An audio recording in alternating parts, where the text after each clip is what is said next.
Welcome students in BC physics classes. Myself Vijendra Chauhan, physics faculty. एक बार फिर से आप सबका स्वागत करता हूँ बीसी फिजिक्स क्लासेस में। तो बच्चों, पिछली क्लास में हमने बात की थी ऊर्ध्वतल में वर्तुल गति की, ठीक है। और वहाँ पर हमने बात की थी कि कैसे हम लोग ऊर्ध्वतल में वर्तुल गति में अलग अलग पॉइंट से गुजरते समय कण का वेग ज्ञात कर सकते हैं और डोरी में उत्पन्न तनाव ज्ञात कर सकते हैं। इनके बारे में हमने बात कर ली थी, जहाँ पर हमने वेग और तनाव का सूत्र व्युत्पन्न कर लिया था, ठीक है। अब हम लोग वहाँ से थोड़ा सा और आगे बढ़ रहे हैं। आइए देखते हैं। तो हमारे टॉपिक का नाम है ऊर्ध्वतल में वर्तुल गति, और इसमें हमने बात कर ली थी कि अगर कोई कण किसी वृत्तीय पथ पर घूम रहा हो, ठीक है, और मान लीजिए कि यहाँ पर उसका वेग था v1, इसको हमने कहा 0.1 और इसको कहा था 0.2 और इसको कहा था 0.3, ठीक है ना। तो और यदि ये कण मान लीजिए यहाँ पर अगर पहुँच गया है तो उस टाइम पर अगर ये कोण थीटा है तो इस डोरी में जो तनाव उत्पन्न हुआ था उसका सूत्र हम लोग प्राप्त कर चुके थे। और यहाँ पर ये जो वेग प्राप्त करेगा इसका भी सूत्र हम लोग प्राप्त कर चुके थे। तो वेग का सूत्र आपको क्या प्राप्त हुआ था बच्चों? वेग प्राप्त हुआ था v1 square minus 2gl 1 minus cos theta का अंडर रूट, ठीक है ना। ये आपको वेग प्राप्त हुआ था, जहाँ पर v1 है निम्नतम बिंदु पर कण का वेग और थीटा है डोरी और ऊर्ध्व के मध्य बनने वाला कोण। तो यहाँ पर हमें ये वेग प्राप्त हुआ था v1 square minus 2gl 1 minus cos theta, ठीक है। और तनाव बल का जो सूत्र हमें प्राप्त हुआ था वो हुआ था बच्चों mv1 स्क्वायर अपॉन l, ठीक है, प्लस 3mg कॉस थीटा, ठीक है, माइनस 2mg। ये सूत्र हमें प्राप्त हुआ था तनाव बल के लिए, जहाँ पर l क्या है बच्चों? l है इस डोरी की लंबाई, जो कि यहाँ पर इस पथ की त्रिज्या के रूप में काम में आ रही है, ठीक है ना। तो चाहे हम लोग इसको इस पथ की त्रिज्या कह दें या इस डोरी की लंबाई कह दें, बात एक ही है यहाँ पर, ठीक है। अच्छा जी, तो ये वेग और तनाव का सूत्र हमें प्राप्त हो चुका था। फिर हमने बात की थी कि अगर इस पॉइंट से गुजरते समय टेंशन T1 हो, इस पॉइंट से टेंशन T2 हो और इस पॉइंट से पास होते टाइम पे टेंशन T3 हो, तो T1 माइनस T2 और T2 माइनस T3 और T1 माइनस T3 का मान हम लोग पिछली क्लास में प्राप्त कर चुके थे। वो आपको प्राप्त हुआ था T1 माइनस T2, ये आया था 3mg, और T2 माइनस T3 ये आया था 3mg, और T1 माइनस T3 ये आया था 3 और 3 6mg। तो यहाँ तक की बातें हम लोग पिछले अपनी 2 क्लासेस में कर चुके हैं, ठीक है ना। अब हम लोग यहाँ पर बढ़ रहे हैं आगे। तो पिछले क्लास के लास्ट में हमने बात की थी कि अगली क्लास में हम लोग बात करेंगे कि उच्चतम बिंदु तक, या यूँ कहें कण को अपना वृत्तीय पथ पूरा करने के लिए न्यूनतम कितने वेग की आवश्यकता है, ठीक है ना। तो हम लोग अब ज्ञात करने जा रहे हैं न्यूनतम वेग,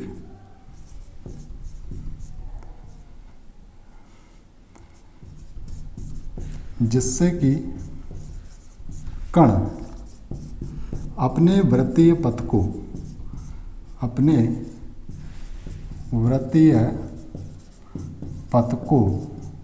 पूरा कर सके, ठीक है ना। न्यूनतम वेग हम लोग यहाँ पर ज्ञात करने जा रहे हैं ताकि ये कण अपने पथ को पूरा कर सके।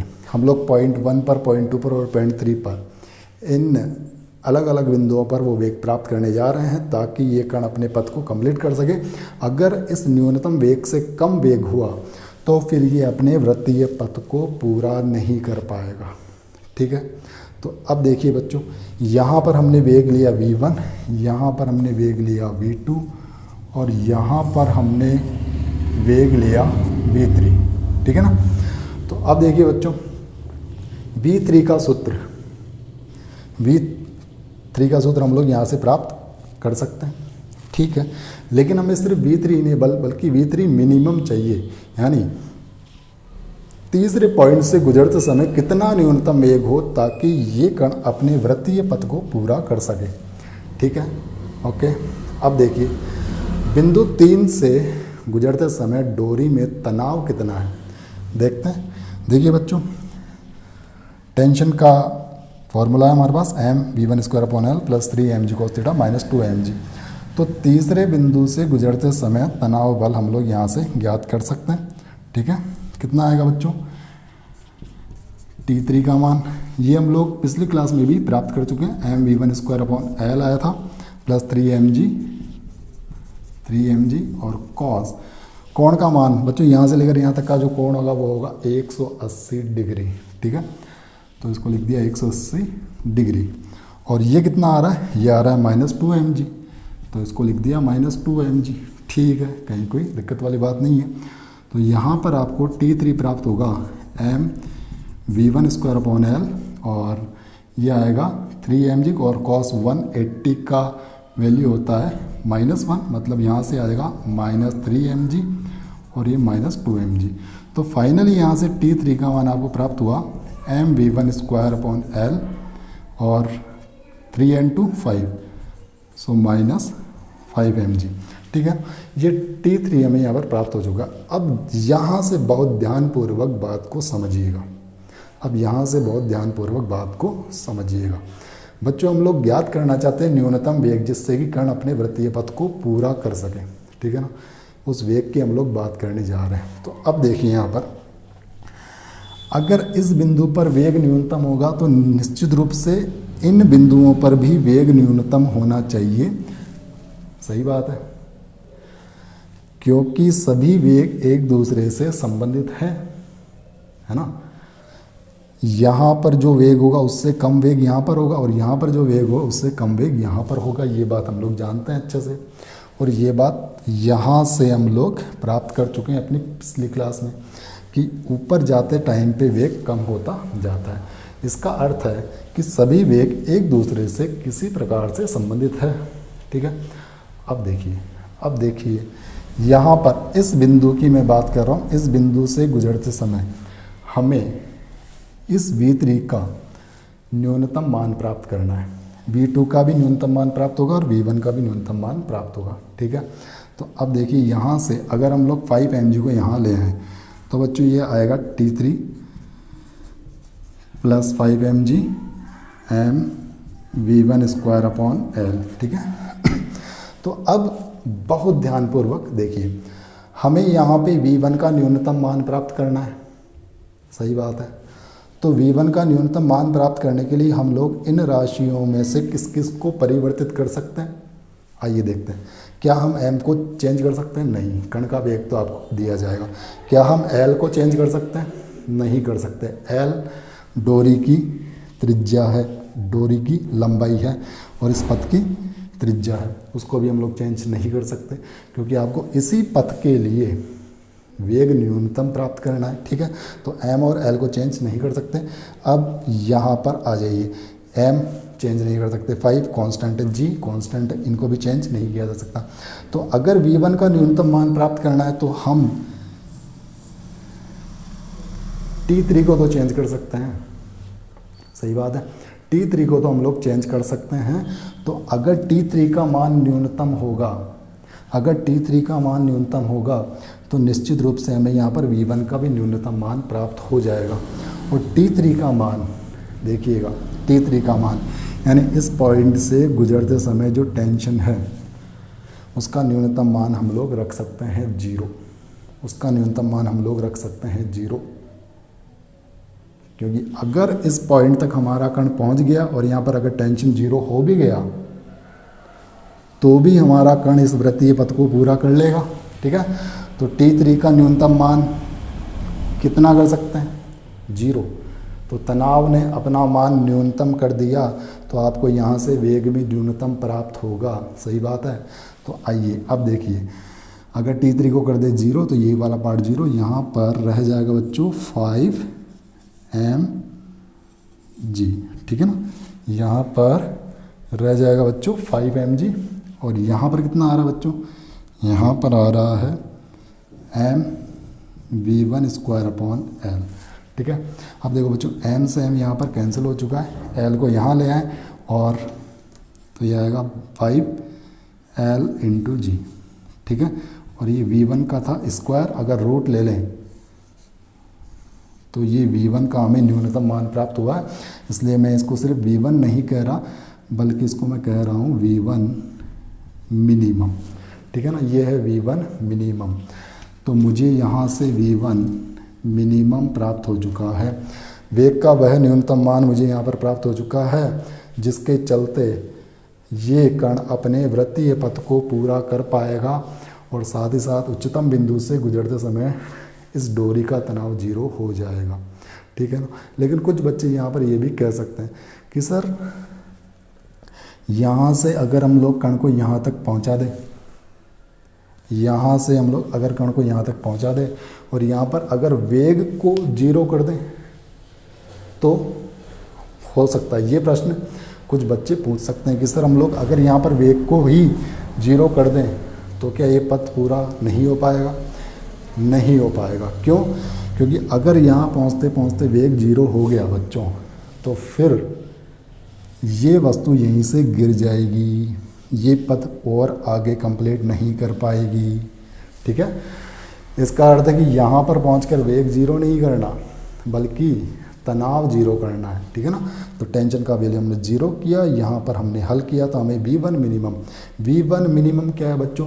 पॉइंट 1 से गुजरते समय वह न्यूनतम वेग जिसके कारण या जिसकी सहायता से ये कण अपने वृत्तीय पथ को पूरा कर पाएगा, ठीक है ना।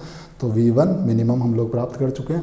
अब V1 मिनिमम हमें प्राप्त हो चुका है तो हम लोग यहाँ से V2 मिनिमम और V3 मिनिमम भी प्राप्त कर सकते हैं इस वाले सूत्र की सहायता से, ठीक है बच्चों। तो अगर यहाँ तक कोई डाउट है आपको तो आप लोग कमेंट बॉक्स में जाकर पूछ सकते हैं, बाकी आप लोग इसको लिख लीजिए। इसके बाद मैं आपको V3 और V2 मिनिमम का वैल्यू बताता हूँ, ठीक है। Okay, write down it.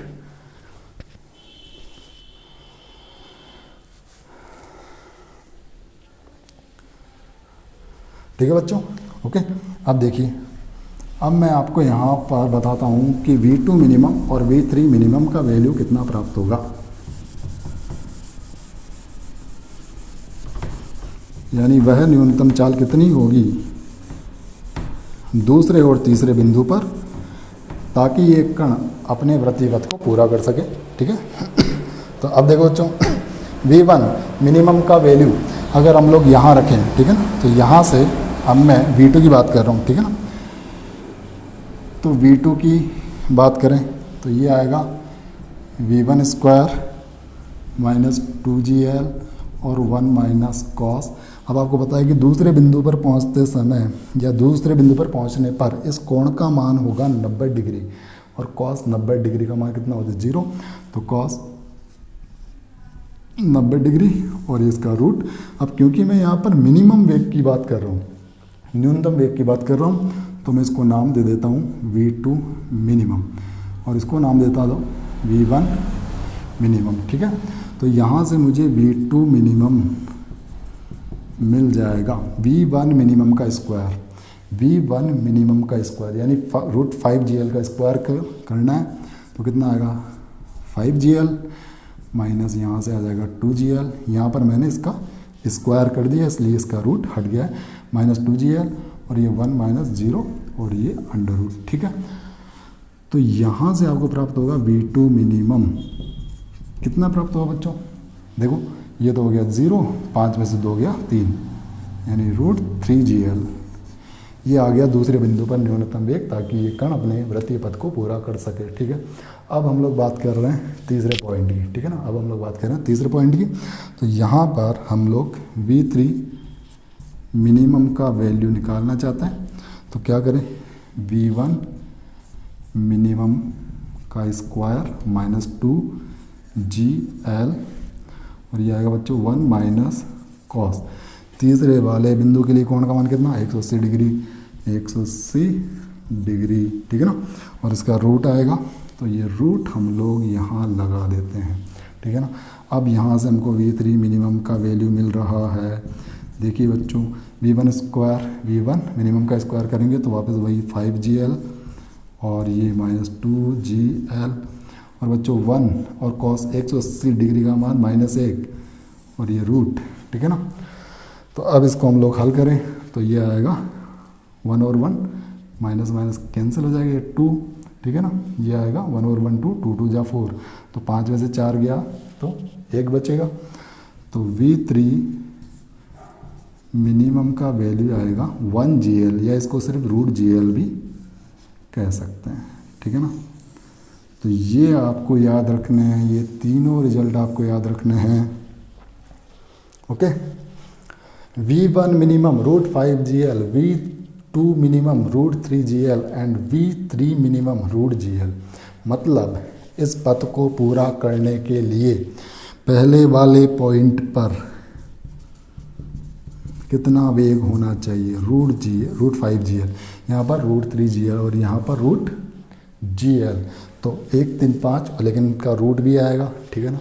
इस रेशो में ये वेग या इस अनुपात में ये वेग होते हैं ताकि ये कण अपने इस वृत्तीय पथ को पूरा कर सके, ठीक है।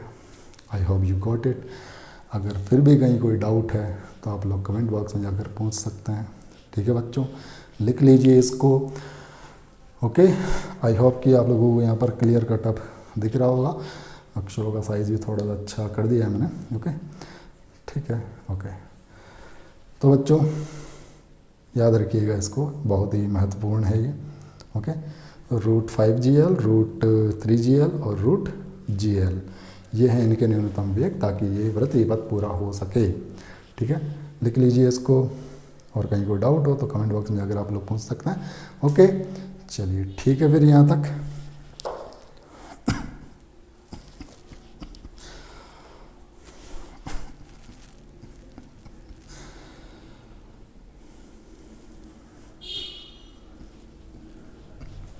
ठीक है बच्चों। अच्छा, अब इसी स्थिति में, इस स्थिति में यानी न्यूनतम वेग की स्थिति में आपसे हो सकता है कि प्रश्न पूछा जाए कि न्यूनतम वेग होने की स्थिति में पहले पॉइंट पर तनाव बल कितना होगा, दूसरे पॉइंट पर तनाव कितना होगा और तीसरे पॉइंट पर तनाव कितना होगा। तो बड़ा सिंपल सा कंसेप्ट भाई, अगर इस स्थिति के लिए तनाव के मान पूछे जाए बिंदु 1 2 और 3 पर, तो आइए देखते हैं कैसे याद करेंगे, ठीक है। तो बच्चों जैसा कि हम लोग पिछली क्लास में पता कर चुके हैं कि T1 - T2 का मान कितना था बच्चों, T1 - T2 का मान था 3 mg, T2 - T3 का मान था 3 mg और T1 - T3 का मान था 6 mg, ठीक है ना। तो बच्चों आपको पता है कि ये पूरा का पूरा डेरिवेशन जब हमने किया तो उसके लिए कंडीशन क्या रखी, उसके लिए हमने कंडीशन रखी कि भैया यहाँ से गुजरते समय T3 का वैल्यू 0 होना चाहिए। तो T3 का तो वैल्यू हम लोग ऑलरेडी ज्ञात कर चुके हैं। अब T3 का वैल्यू अगर यहाँ रख दें, ठीक है, तो यहाँ से बच्चों कितना आ जाएगा, T1 - 0 बराबर 6 mg। सो T1 का मान आएगा 6 mg डायरेक्ट। अगर आपको वस्तु का द्रव्यमान दिया जाए और g का मान तो है ही आपके पास 9.8 या लगभग 10 मीटर प्रति सेकंड स्क्वायर, तो वो मान आप लोग यहाँ पर रखकर T1 का मान ज्ञात कर सकते हैं, ठीक है ना। और अगर हम लोग बात करें दूसरे बिंदु की, तो दूसरे बिंदु से गुजरते समय डोरी में जो तनाव होगा वो आप लोग यहाँ से ज्ञात कर सकते हैं। T3 का मान रख देंगे 0, क्योंकि यही तो हमारी कंडीशन थी, T3 का मान 0। तो अगर इसको 0 करेंगे तो T2 का मान कितना आ जाएगा बच्चों, 3 mg, ठीक है। सो T3 का मान 0, T2 का मान 3 mg और T1 का मान 6 mg।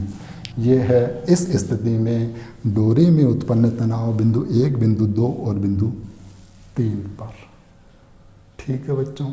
ये भी आपको अपने माइंड में सेट करना है, ठीक है ना। कंसेप्ट समझना भी है और कंसेप्ट को अपने दिमाग में एडजस्ट भी करना है, ठीक है, बहुत महत्वपूर्ण है, ओके। Write down it. और कहीं डाउट हो तो कमेंट बॉक्स आपके लिए ओपन है, वहाँ जाकर आप लोग कमेंट कर सकते हैं, पूछ सकते हैं कोई भी डाउट, ठीक है। चलिए ठीक है फिर यहाँ तक, ओके। चलिए अब बढ़ते हैं थोड़ा सा और आगे।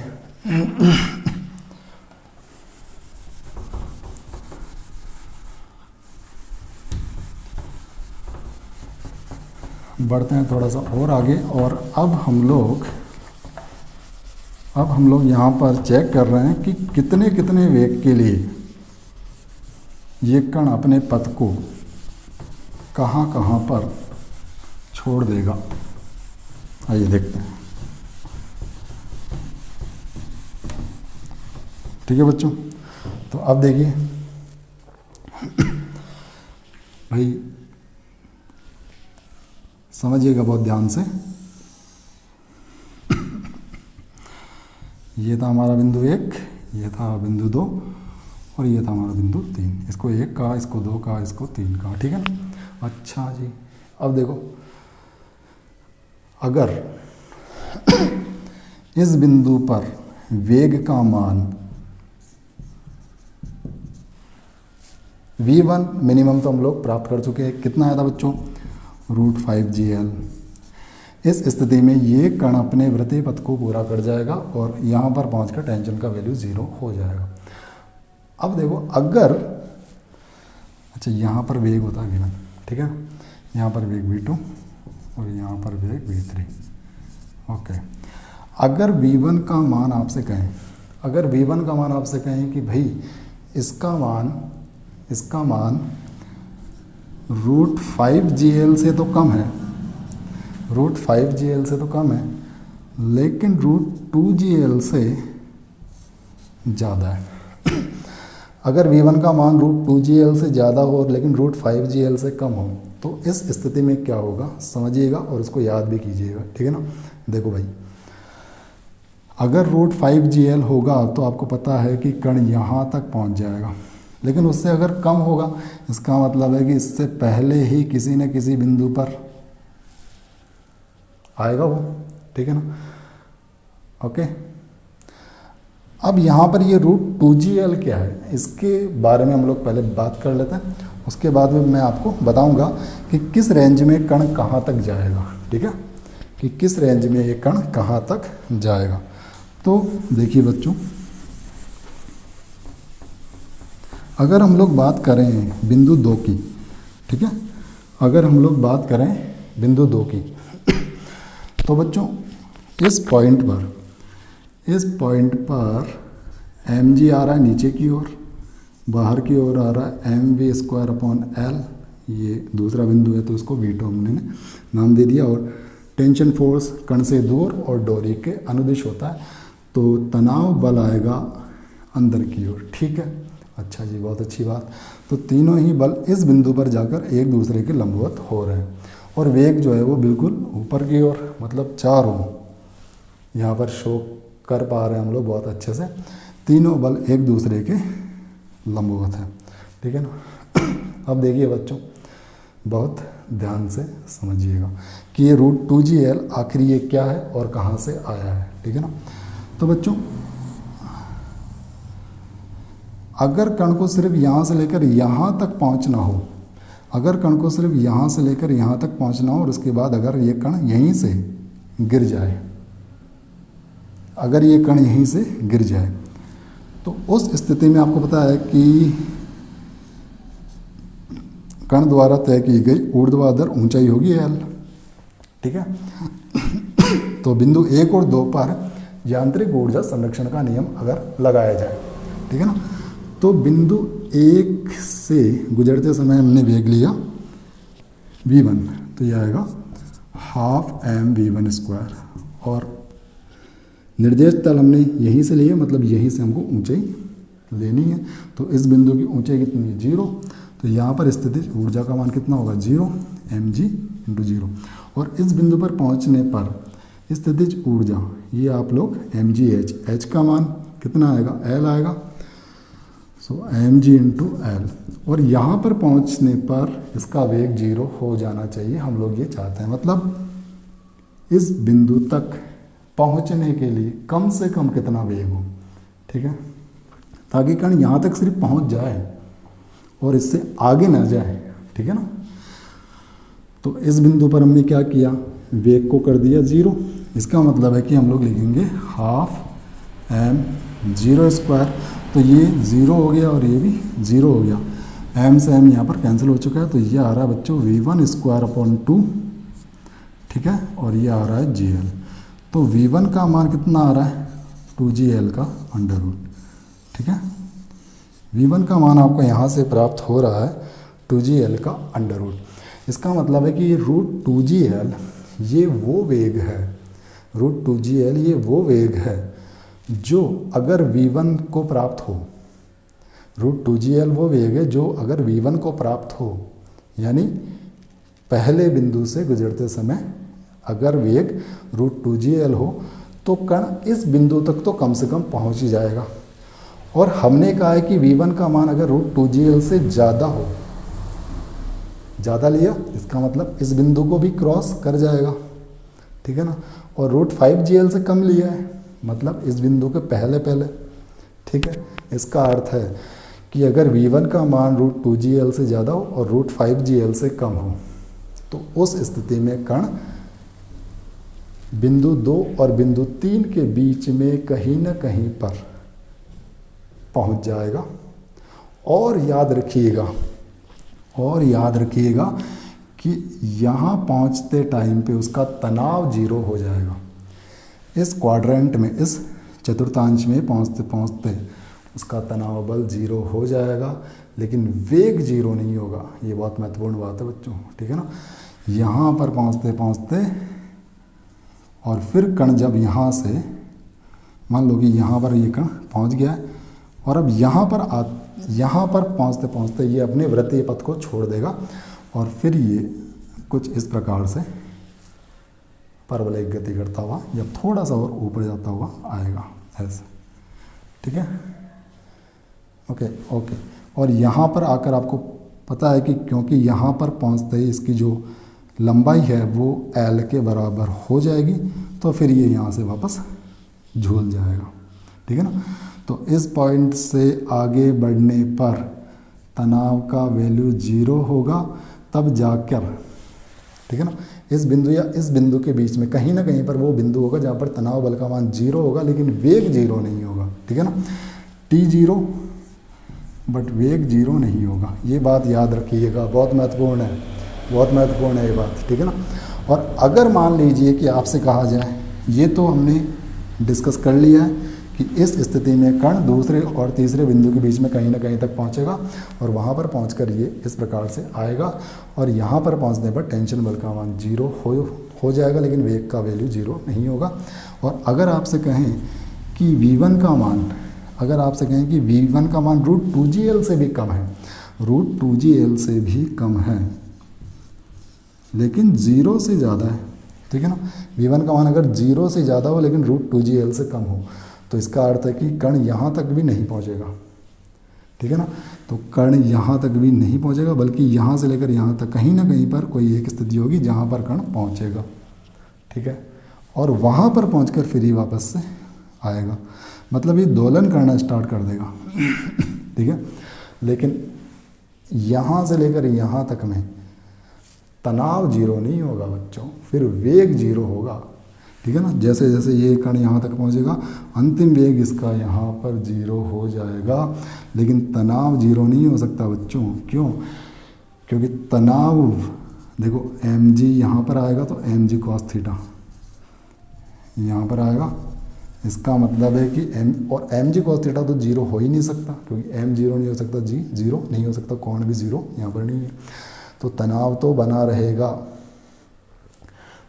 बना रहेगा लेकिन यहाँ पर वेग 0 हो जाएगा, ठीक है ना। तो ये आपको अपने दिमाग में सेट करना है कि अगर ये सिचुएशन हो तो तनाव 0 हो जाएगा लेकिन वेग 0 नहीं होगा, तो उस केस में वो अपने वृत्तीय पथ को छोड़ देगा और वो कण इस प्रकार से गिर रहा होगा।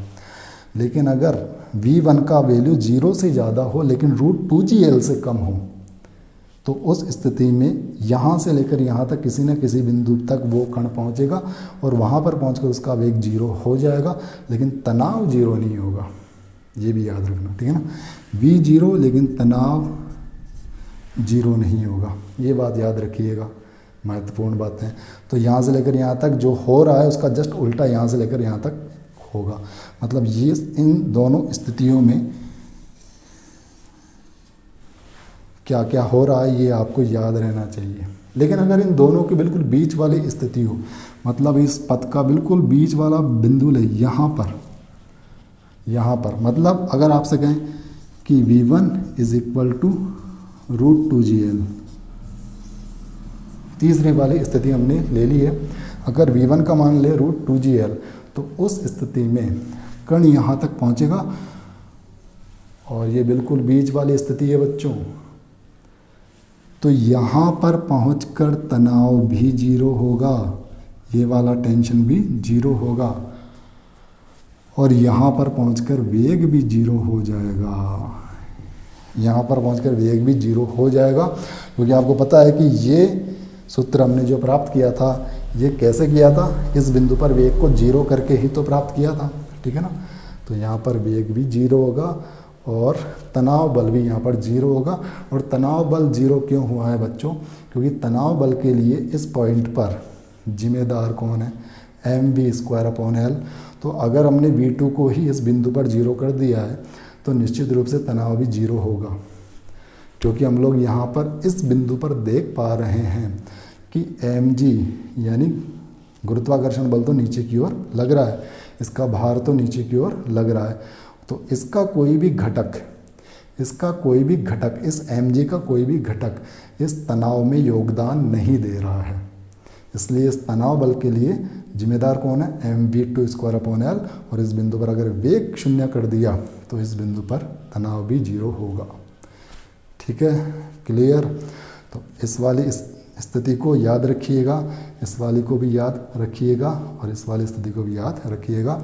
यहाँ पर तनाव जीरो, वेग जीरो नहीं, यहाँ पर वेग जीरो, तनाव जीरो नहीं, और दोनों के बिल्कुल बीच में आ जाएं तो तनाव भी जीरो और वेग भी जीरो, ठीक है। तो ये स्थिति आपको याद होनी चाहिए।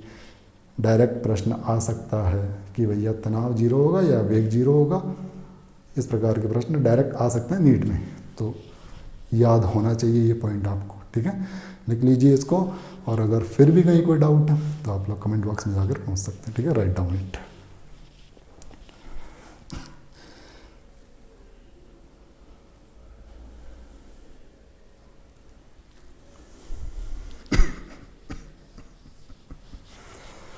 ठीक है बच्चे, यहाँ तक ओके। तो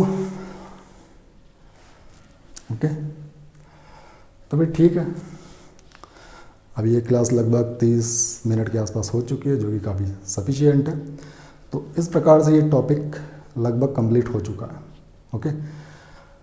अब आते हैं न्यूमेरिकल्स पर। अब क्योंकि इस क्लास का तो टाइम लगभग समाप्ति की ओर जा रहा है, तो इस क्लास में हम लोग अपने न्यूमेरिकल स्टार्ट नहीं करेंगे, लेकिन नेक्स्ट क्लास में हम लोग IIT JEE और नीट में पिछले सालों के प्रश्न और अपने खुद के क्रिएट किए हुए नए प्रश्न हम यहाँ पर हल करेंगे, ठीक है। तो आज की क्लास के लिए इतना ही। कोई डाउट हो तो कमेंट बॉक्स आपके लिए ओपन है, आप लोग वहाँ पर अपने डाउट्स पुट कर सकते हो। I will try to give your answer as soon as possible, okay, ठीक है, क्लियर। चलिए ओके, तो फिर मिलते हैं हम लोग अपनी नेक्स्ट क्लास में। और इस क्लास में या इसके पहले जो भी क्लास हमने ली है, यानी उर्ध्व तल में वर्तुल गति, उनके क्वेश्चंस आप लोग सॉल्व करना स्टार्ट कर दीजिए। और अगर उन क्वेश्चंस में भी कोई डाउट आता है तो आप लोग मुझसे पूछ सकते हैं कमेंट बॉक्स में। आप लोग सिर्फ कॉपी पेस्ट करना है आपको। I will try to give answer as soon as possible, ठीक है, ओके। तो ठीक है, फिर इस क्लास के लिए इतना ही। तो यही कहूँगा, इस टॉपिक से रिलेटेड क्वेश्चंस की खूब प्रैक्टिस कीजिए, ठीक है ना, खूब प्रैक्टिस कीजिए और खूब मेहनत कीजिए, ठीक है। और सबसे इम्पोर्टेंट बात, अपना ध्यान रखिए, अपनी हेल्थ का ध्यान रखिए, क्योंकि हेल्थ अगर सही रहेगी तो आप लोग बहुत अच्छे से पढ़ पाओगे, है ना।